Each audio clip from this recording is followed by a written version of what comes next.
A Borg-Warner 35 transmission has 3 forward gear ratios and reverse.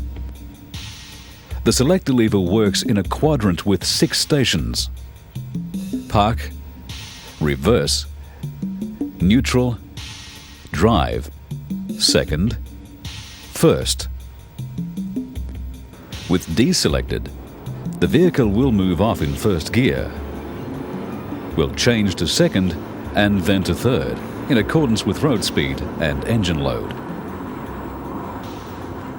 Downshifts from third to second or second to first are also fully automatic, unless the driver resorts to kickdown. Kickdown changes are useful when short bursts of acceleration are required and occur at higher speeds than automatic changes. Automatic upshifts occur immediately accelerator pressure eases, following a kickdown.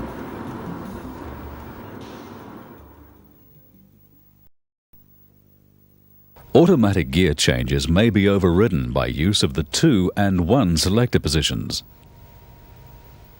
If 1 is selected from rest, first gear will be held until the selector is moved to 2, when second gear will engage.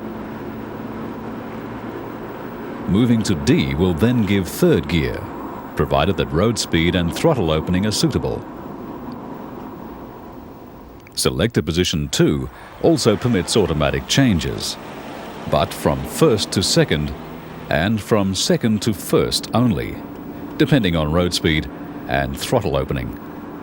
Third gear will not engage in this position. With the vehicle cruising in third, selecting 2 will cause an immediate downshift to second. Selecting 1 in similar conditions causes an immediate downshift to second and then, when road speed drops sufficiently, to first. Full engine braking is available in both second and first gears. This also applies when the vehicle is in reverse.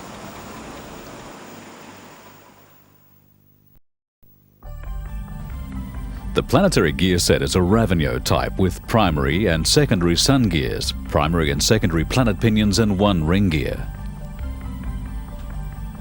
The ring gear is attached to the output shaft. The planet carrier is mounted in the transmission case on a one-way clutch. Both sets of pinions are in the planet carrier. They mesh in pairs. The longer outer secondary pinions mesh with the ring gear at their outer edge.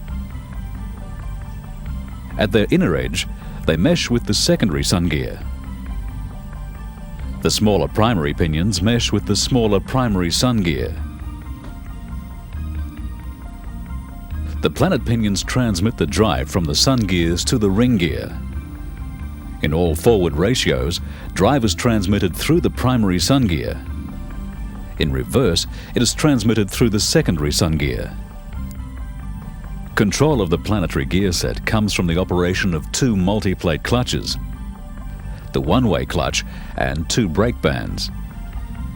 The outer plates of the front clutch are splined to the input shaft from the converter turbine. The inner plates are splined to the primary sun gear shaft. The inner plates of the rear clutch are splined to the front clutch drum. The outer plates connect to the secondary sun gear. The front band wraps around the outside of the rear clutch drum. The rear band is on the outside of the planet carrier to hold the planet carrier stationary when it is applied.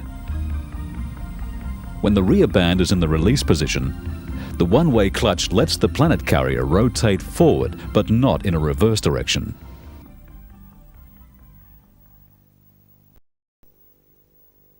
These are the components and control elements engaged in each gear range: the front clutch, the rear clutch, the front band, the rear band, and the one-way clutch.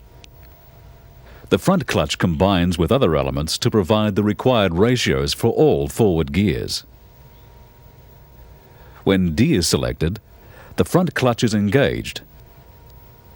The one-way clutch acts as the reaction member, holding the planet carrier stationary and stopping it rotating in the opposite direction to the input shaft. Power flow is from the input shaft through the applied front clutch to the primary sun gear, which turns clockwise. Since the primary sun gear is meshed with the primary pinions, the pinions rotate anti-clockwise. This turns the secondary pinions clockwise on their pins on the locked planet carrier. The secondary pinions turn the ring gear and the output shaft in a clockwise direction at a reduced ratio and with increased torque. The gear reduction in first gear is 2.39 to 1. The secondary sun gear rotates freely in the opposite direction to the primary sun gear. On overrun, when torque is applied from the road wheels, the one-way clutch unlocks and allows the planet carrier to rotate. The transmission free wheels and no engine braking is provided. In selector position D and also in position 2, the front clutch and the front band are applied to obtain second gear. When the transmission changes from first to second, the front clutch remains engaged and the front band is applied to lock the secondary sun gear to the case. The secondary sun gear now becomes the reaction member. Power flow is from the input shaft through the applied front clutch to the primary sun gear and to the primary pinions. The anti-clockwise rotation of the primary pinions turns the secondary pinions clockwise. Since they mesh with the secondary sun gear and the ring gear, they walk around the stationary sun gear and rotate the ring gear in a clockwise direction. In both drive and overrun conditions, torque reaction is taken by the applied front band, which holds in either direction. The gear reduction in second gear is 1.45 to 1. In selector position D, the front and rear clutches are applied to obtain third gear. When the transmission changes from second to third, the front clutch remains engaged. The front band is disengaged and the rear clutch is applied. Since both clutches are now applied, the input shaft is locked to the primary sun gear through the front clutch and to the secondary sun gear through the rear clutch. With both sun gears locked together and to the input shaft, there is no relative motion between the gears. The whole gear set rotates as one unit to give a direct drive with a ratio of 1 to 1.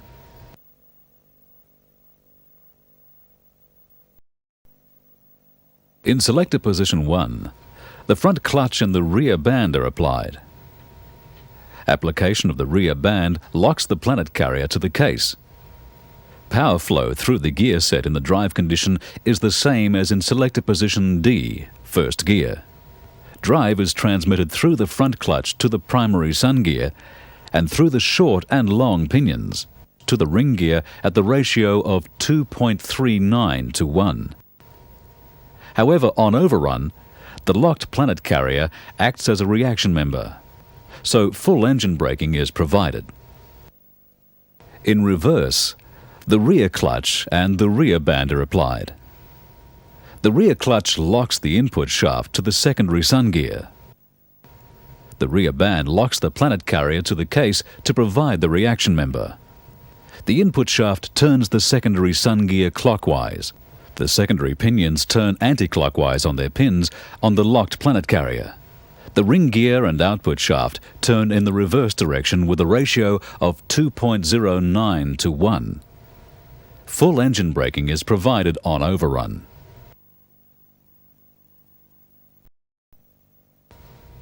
Servos in automatic transmissions convert hydraulic pressure acting on a piston into a mechanical force. In this transmission, a front and a rear brake band are used. A servo is required for each. The rear servo is a pressure apply spring release type.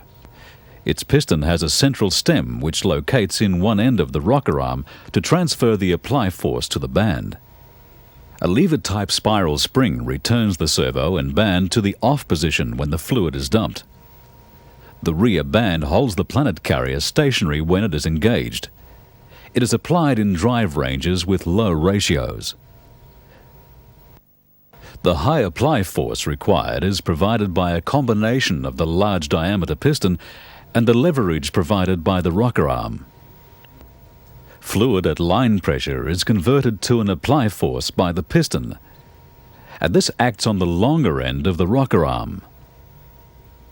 The apply force is multiplied to about 5 times its value, then applied to the free end of the band.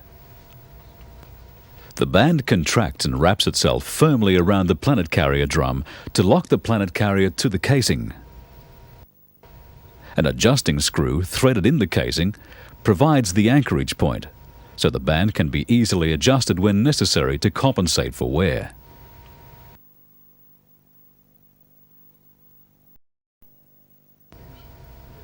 The front servo is a pressure apply, pressure release type with unequal piston areas.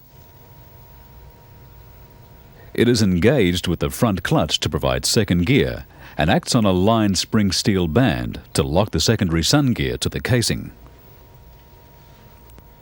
The apply force from the piston is transferred through its central stem and multiplied by the rocker arm with its leverage ratio approximately 3:1. This applies the band firmly when second gear is engaged. The apply fluid acts on the smaller piston area surrounding the hollow portion, which accommodates the return spring. If road speed is reduced, the 1-2 shift valve will move to the first gear position. This apply fluid will be exhausted at the 1-2 shift valve, letting the spring return the band to the off position. If road speed increases, the transmission will eventually upshift to third gear. This requires the rear clutch to engage, together with the already engaged front clutch. The front band must be released, but the apply fluid is not exhausted to provide this change. The apply fluid is retained. Then, when the 2-3 shift valve moves to supply fluid to the rear clutch, the same fluid is supplied to the release side of the front servo. Equal line pressures act on each side of the front servo piston, so the larger area on the release side generates greater force. This moves the piston to the released position. If the accelerator is depressed for kickdown or road speed drops off, retaining the apply fluid can provide a snap band application to re-engage second gear.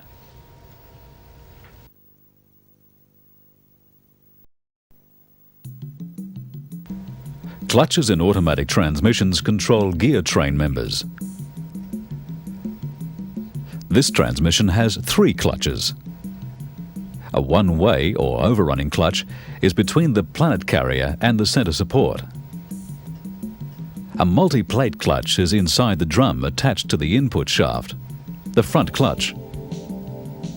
A multi-plate clutch is inside the drum attached to the secondary sun gear, the rear clutch. The one-way clutch is a sprag type. It locks the planet carrier to the center support whenever the carrier tends to turn in the opposite direction to the transmission input shaft. The inner race of the clutch is provided by an extension on the center support. The outer race is formed in the planet carrier. The equally spaced sprags are held together by a spring-loaded cage. It maintains them in the correct position and attitude. Correct fitting is essential, otherwise the planet carrier will freewheel when it should be locked up, and no drive will be transmitted in D-range first gear. With the sprags in place, the cage moves them so that they share the load equally when the planet carrier is locked. Turning the planet carrier in the opposite direction to the input shaft pivots the sprags towards the larger radius and wedges them between the 2 races.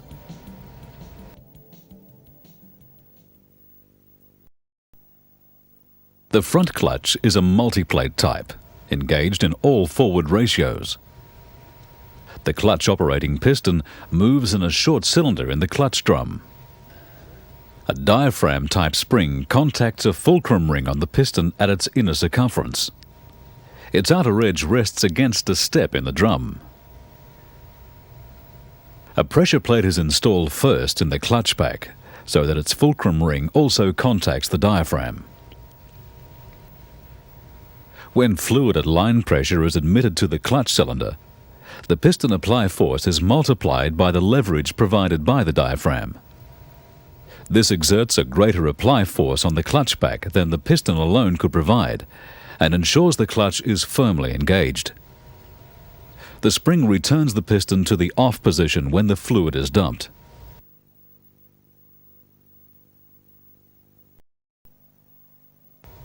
Two sets of plates make up the clutch pack: the driving plates and driven plates. The outer driving plates are flat. External splines locate in mating splines in the clutch drum. The inner driven plates have friction material bonded to them. Their splines mate with splines on the outside of a central hub, which is itself splined to the primary sun gear. The friction material can be treated fibre or reinforced paper. It may have a grooved surface to assist in wiping oil from between the plates when the clutch engages. The plates are loaded into the clutch drum against the pressure plate and are placed alternately to make up the pack. The central hub is installed to engage the inner plates and the thrust washer placed in position. The large face of the input shaft acts as the final plate in the pack. The splines at its outer edge transmit the input torque to the clutch drum and the driving plates. The input shaft is retained in the drum by a large diameter snap ring.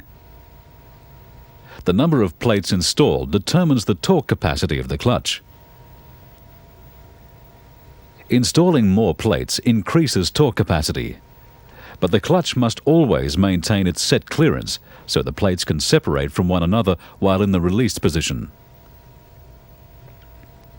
A centrifugal relief valve in the clutch piston releases fluid trapped in the cylinder when the clutch is released. This prevents partial application of the clutch due to centrifugal force acting on the fluid at high speed.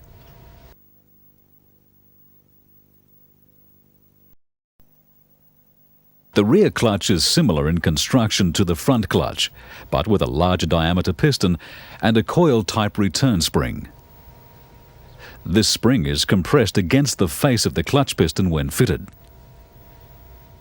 The outer plates in this clutch are the driven plates and are splined to engage with the splines in the clutch drum as before.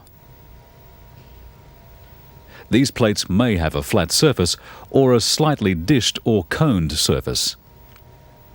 The dished plates provide a cushioning effect, which assists with smooth engagement when the clutch is applied.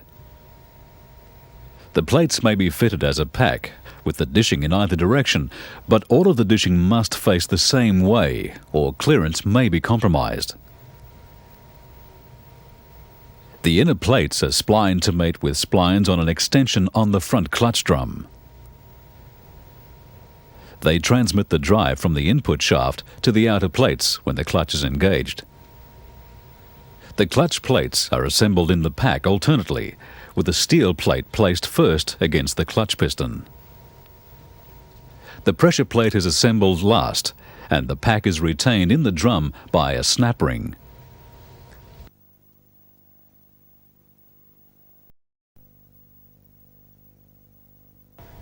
The hydraulic system has a crescent-type gear pump, a centrifugally operated hydraulic governor, and a control valve body assembly to regulate the pressure and direct fluid to the appropriate components. The pump is driven by tangs on the converter spout and operates whenever the engine is running. It supplies all the hydraulic requirements of the transmission during operation. The governor is driven by the transmission output shaft and provides a hydraulic pressure that varies with vehicle speed. This variable pressure is used by the valve body as one of the inputs to control upshifts and downshifts. The valve body has all the valves needed to control the transmission at all stages of operation. They are mostly spool-type valves, but disc and ball check valves are also used. Cylindrical spool valves have a number of distinguishing features. The lands are the raised portions of the valve, while the reduced diameter between each pair of lands is referred to as a valley. The face of each land is square and sharp to the land diameter. Some valves have a stem or extension on one end to locate a regulating or return spring or to limit valve travel. Sharp corners on lands keep out dirt particles and give the valve a self-cleaning action as it moves back and forth in the bore. There is only small clearance between lands and the bore for each valve, so they must be handled with care.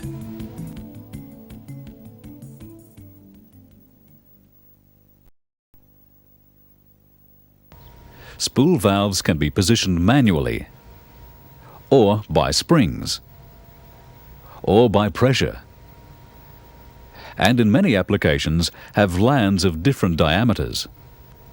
In this case, the different diameters result in a larger face area on land 1 than on land 2. This is known as a differential area. When fluid under pressure enters port B, this differential area creates a differential force.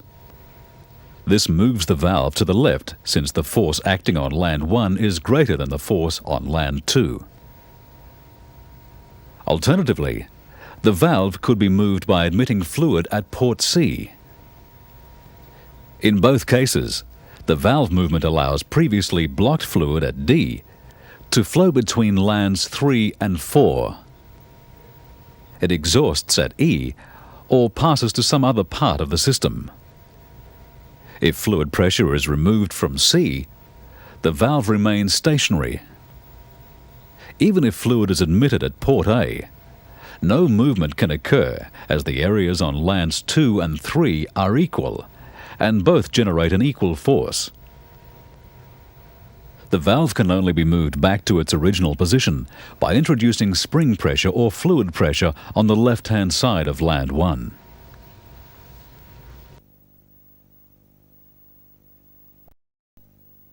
The valves can be divided into two groups: pressure regulating valves and those that direct flow and pressure, or flow control valves. Spool-type valves are suitable for pressure regulation in automatic transmissions, as variable pressures are needed. In this regulating valve, the valve spring is compressed when pump or supply pressure is high enough. The larger land then uncovers an exhaust port to maintain a regulated output pressure. Similarly, with this regulating valve in a fluid circuit, the valve is forced downwards against its spring until it uncovers a port to another part of the circuit. Since the port is not fully uncovered, flow is restricted, which causes a pressure drop across it. Fluid pressure in this part of the circuit falls below that of the fluid being supplied. Once the port is fully uncovered, pressures on both sides of the valve become equal.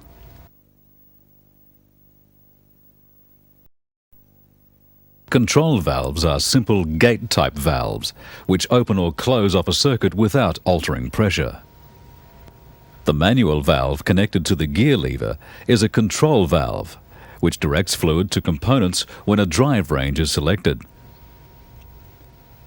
Control valves can also react to changes in pressure. This shift valve is held at the end of its bore by spring tension. It blocks the fluid under pressure at port A.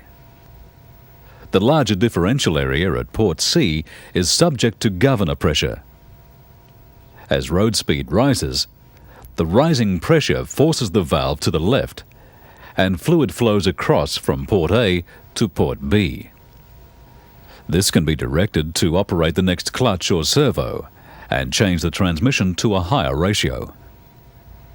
As road speed falls and governor pressure diminishes, the spring moves the valve back to cut off the fluid supply and the transmission downshifts.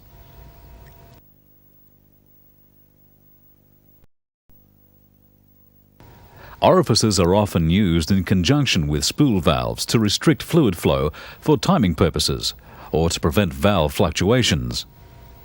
The orifice is designed to prevent sudden or undue movement of a valve.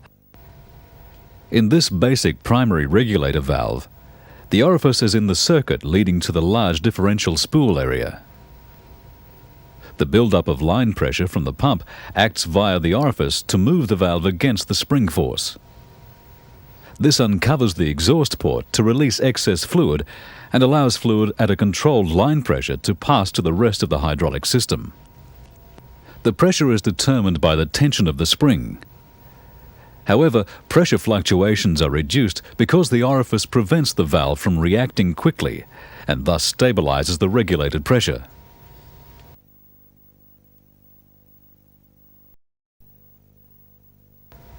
The hydraulic system of this transmission has a number of regulating and control valves. They can be identified in this hydraulic circuit diagram. This valve controls fluid pump output to maintain the required line pressure in the system. Line pressure is the highest pressure in the transmission. All other pressures are derived from it. This valve reduces line pressure to a low value for use in the torque converter and in the cooler and the lubrication circuits. This valve is positioned manually by the driver operating the selector lever. It's a control valve which directs line pressure in and out of circuits when each range is selected. This valve shares a common bore with the downshift or kickdown valve. Both are influenced by the downshift cam, connected by a Bowden cable to the accelerator linkage. The throttle valve re-regulates line pressure to a value which is proportional to throttle opening. The resultant throttle valve or TV pressure varies from 0 at closed throttle to line pressure at full throttle.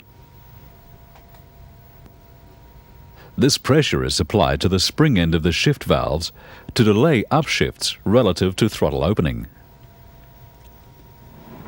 The wider the throttle opening, the greater the TV pressure and the higher the road speed will be before an upshift will occur. TV pressure is also directed to the spring end of the primary regulating valve. As the accelerator is depressed, it progressively raises line pressure. This ensures the engaged servos or clutches are securely applied when high torque is being transmitted and allows the pump to operate at lower pressures at other times. This reduces pumping losses and lowers fuel consumption.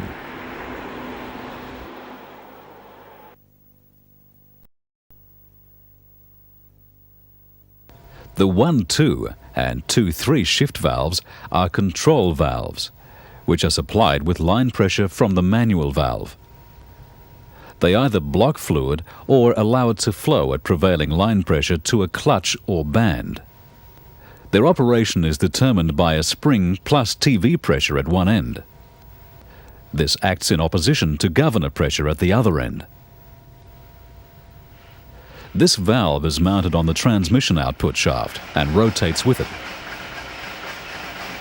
It re-regulates line pressure supplied from the manual valve in relation to vehicle speed. When vehicle speed is low, governor pressure is low. When vehicle speed is high, governor pressure is high. Governor pressure is directed to the end of the shift valve to oppose TV and spring pressure. This produces upshifts relative to vehicle speed. This valve is included in the throttle valve combination. When the accelerator is depressed fully, the downshift valve supplies line pressure onto the spring end of the shift valve. If road speed is below a certain value, this forces the shift valve to move and initiate a downshift to a lower gear.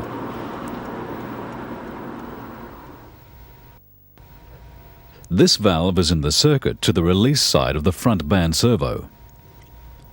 It is a timing device.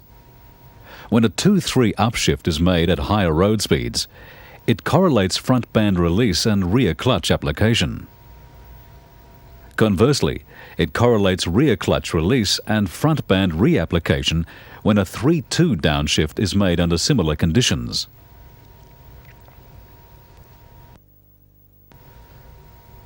This valve makes line pressure and throttle pressure sensitive to road speed. At higher speeds, it cuts back these pressures to allow smooth upshifts.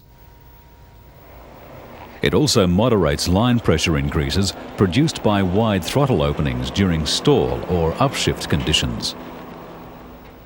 High throttle pressures produced at these times raise line pressure very high. This is because the throttle pressure is applied to the spring end of the primary regulating valve. Modulator pressure is applied to the opposite end of the regulating valve to counteract this and moderate its influence.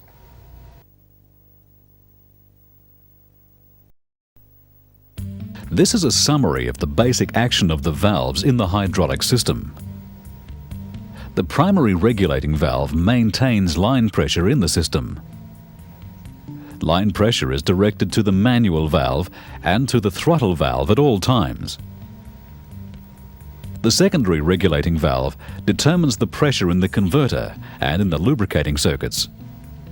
The manual valve directs line pressure to the shift valves and to the governor valve. The shift valves direct line pressure to the band and clutch servos. Governor pressure is directed to one end of the shift valves, while throttle valve pressure is directed to the other end. Throttle pressure is also directed to the spring end of the primary regulating valve to boost line pressure as required.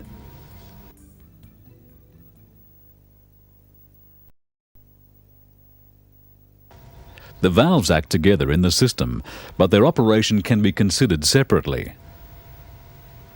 The primary regulating valve has a number of lands, including one larger land which provides a differential area. A central stem locates the regulating spring. Fluid from the pump can act on the valve through a 1 mm diameter orifice in the circuit. With the valve at rest, the two central lands block the flow of fluid across their valleys. The spring end of the valve is subject to throttle pressure through a circuit connection from the throttle valve. The lower end is subject to modulator pressure acting on the lower face of the bottom land. A vent between the two uppermost lands prevents hydraulic lockups due to fluid seeping into the valley between them. In operation, fluid from the pump enters the valve through the orifice and acts against the differential area. As pressure rises, the valve moves upwards against its spring. Excess fluid can then pass across the two large valleys to the ports in line with them. The result is an initial regulation of line pressure at idling speed.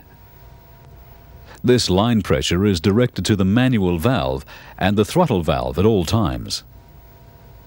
When D is selected, line pressure is also directed to the front clutch, to the 1-2 shift valve, and to the governor. Excess fluid passing across the valleys is directed to the secondary regulating valve and the converter. Fluid from the lower port of the primary regulator valve acts on the end face of the secondary regulating valve. This raises it against its spring. Valve movement uncovers a port to the lubrication circuit for the rear end of the gear train, and then an exhaust port leading back to the pump inlet. The exhaust bleed-off stabilizes fluid pressure in the lubrication and converter circuits within acceptable limits, from 100 to 200 kilopascals.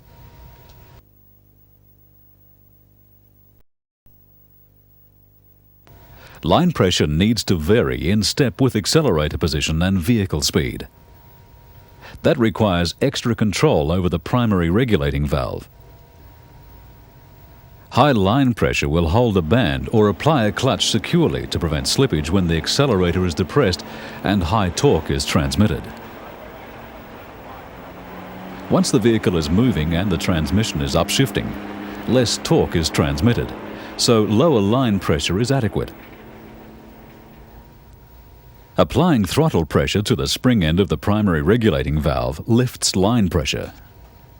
Applying modulator pressure to the opposite end reduces it. Line pressure is supplied to the throttle valve at all times, and throttle pressure is derived from it. At closed throttle, the throttle valve is at rest and line pressure is blocked off by a land. Throttle pressure is zero. Depressing the accelerator transfers movement through the kickdown valve and spring. This opens the throttle valve and the land uncovers the line pressure port. Fluid at line pressure is now metered into the throttle valve circuits and a TV pressure is quickly established. It extends through the orifice to the valve reaction area. This tends to close the valve against the spring force, minimizing pressure fluctuations. A balance is established to produce a TV pressure relative to the accelerator position. TV pressure can vary from 0 to around 1200 kilopascals. TV pressure is directed back through the circuits to the spring end of the primary regulator valve. It helps the spring oppose the force of fluid acting on the valve's differential area via the orifice. TV pressure holds the primary regulator valve down to increase line pressure according to throttle opening. This ensures clutch and band apply forces are maintained in step with throttle position.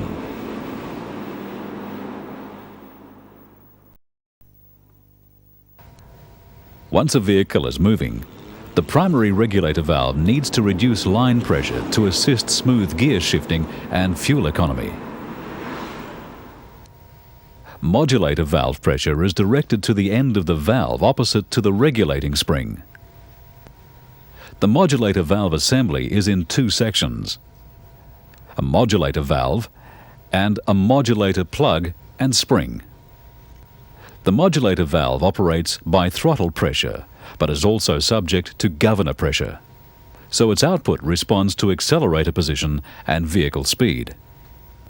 Throttle pressure directed to the modulator valve moves the valve up and forces the plug down against the compression of the spring. Separating the valve from the plug re-regulates the throttle pressure to modulator pressure. It is then directed to the end of the primary regulator valve opposite the spring. If the accelerator is fully depressed, high modulator pressure forces the primary regulator valve upward to oppose throttle pressure and spring pressure. This prevents excessive line pressure under stall conditions. Rising vehicle speed develops governor pressure, which is directed onto the large land area at the end of the modulator valve. When governor pressure overcomes throttle pressure, it forces the modulator valve down. That forces the modulator plug to bottom out. The modulator plug can then no longer reduce the incoming throttle pressure. Undiminished throttle pressure will now exist in the modulator circuit. The regulator valve is forced up, reducing line pressure for a smooth upshift. This reduction in line pressure is called the cutback point. Moving the modulator valve down allows throttle pressure to pass between the modulator valve lands. This passes into a circuit, returning to the smallest reaction area at the end of the throttle valve. This pressure acting through the orifice in the circuit helps move the throttle valve to the left against its regulating spring. This reduces the initial throttle valve pressure established in the throttle pressure circuit, and in turn further reduces line pressure.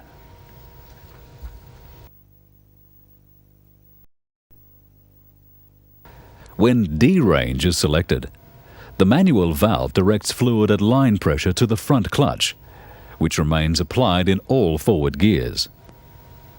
Fluid is also directed to the governor and the 1-2 shift valve, where it is blocked at a differential area. A separate circuit from the manual valve directs line pressure to a differential area of the 2-3 shift valve. This is held in the downshifted or 2 position by a combination of the differential force and the spring force. The 1-2 shift valve is in two sections. The shift valve itself is the lower section, held in its downmost position by a combination of the differential force and the upper section plunger and spring. As soon as the accelerator is depressed, throttle pressure helps hold the valves in the downshifted position so that their movement is influenced by accelerator position. When the vehicle is moving, the governor re-regulates line pressure supplied to it and directs this pressure to the large land areas at the bottom end of the shift valves, to the servo orifice control valve, and to the modulator valve.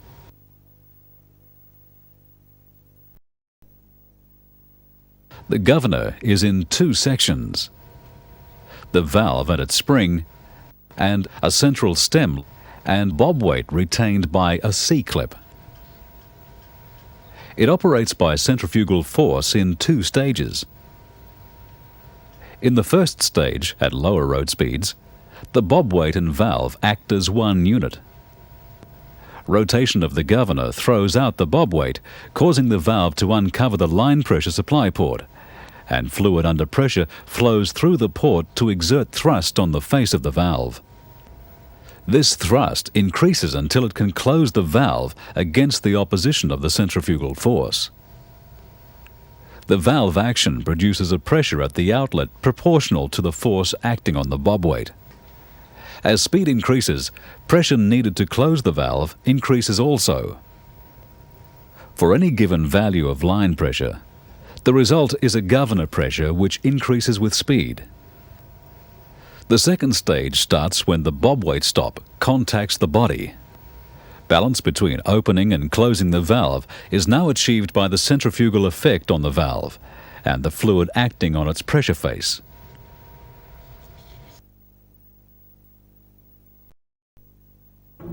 Governor pressure acts on the end of the 1-2 shift valve.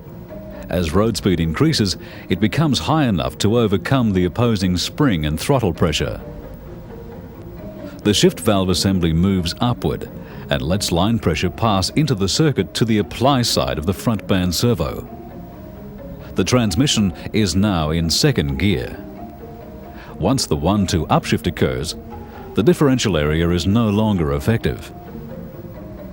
Governor pressure must fall to a lower value to let the valve return to the first gear position, so a 2-1 downshift cannot occur at the same road speed as the upshift. Downshifts occur only at vehicle speeds below those at which upshifts occur. This shift spread prevents a transmission hunting up and down between ratios. It is called shift speed hysteresis.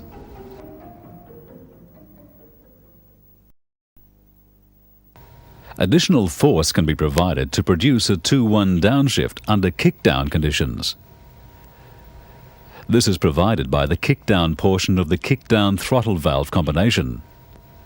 When the accelerator is fully depressed, the kickdown valve closes off the exhaust from the kickdown circuit and forces the throttle valve to the end of its bore. The throttle valve can then no longer regulate the incoming line pressure. Throttle pressure now becomes equal to line pressure and passes into the kickdown circuit, leading to the kickdown port at the 1-2 shift valve. Fluid passes across the valley area and onto the spring end of the plunger. The force this provides overcomes governor pressure and returns the shift valve to the first gear position. This releases the front band by opening its apply circuit and exhausting the apply fluid back to the pan. As road speed rises, governor pressure increases. It acts on the large differential area on the bottom land, so governor pressure will become high enough to force the valve upward and overcome kickdown pressure. This keeps engine RPM within safe limits in the automatic range.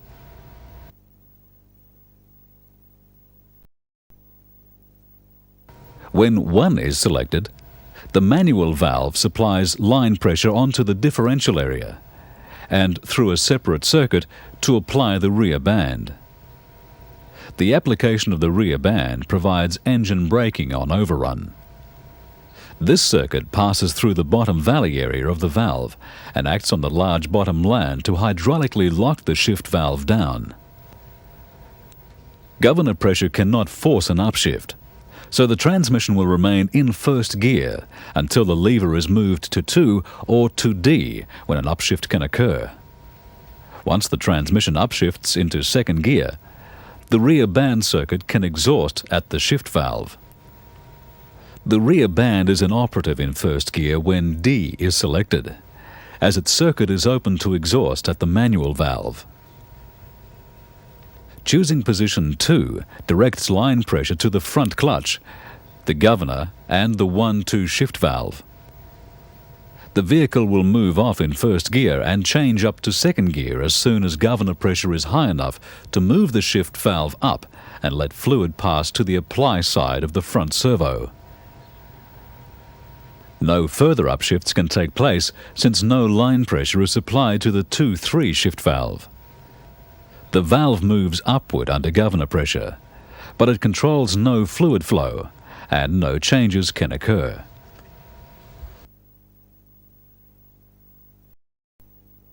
The 2-3 shift valve assembly consists of the shift valve, its spring, and a throttle pressure regulating plug. In D range in second gear, line pressure from the manual valve is applied onto a differential area. This helps the spring hold the valve down against governor pressure. In this position, the rear clutch apply and front band release circuit is open to exhaust. With the vehicle moving in second gear and a minimum throttle opening, throttle pressure applies to the top of the regulating plug. But then, throttle pressure is too low to move the regulating plug downwards.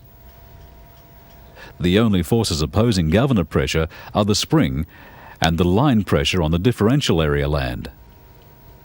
A 2-3 upshift occurs at relatively low vehicle speed.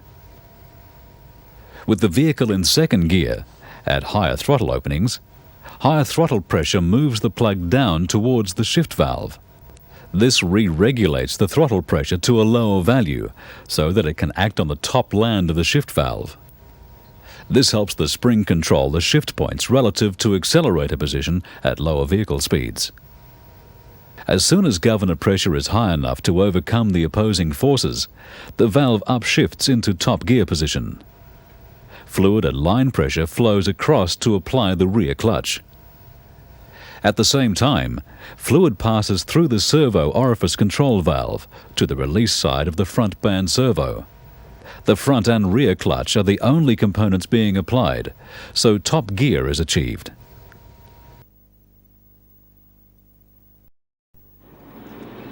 The servo orifice control valve is a timing device. It prevents engine flare at wide throttle openings on a 2-3 upshift. It also stops transmission tie-up, that is, being momentarily in 2 gears during a 3-2 downshift. It's a shuttle valve, which can be held at rest by a spring to allow unrestricted fluid flow. Or it can be moved by governor pressure to insert a restricting orifice in the front band servo release circuit. At low vehicle speeds, governor pressure is not high enough to move the valve. When the 2-3 upshift occurs, fluid flows unrestricted to the release side of the front servo. This type of shift occurs at light throttle openings, so the rapid clutch and band actuation does not cause engine flare. At wider throttle openings, vehicle speeds are higher before an upshift occurs. So governor pressure will have built up enough to move the valve, so fluid must now pass through the orifice.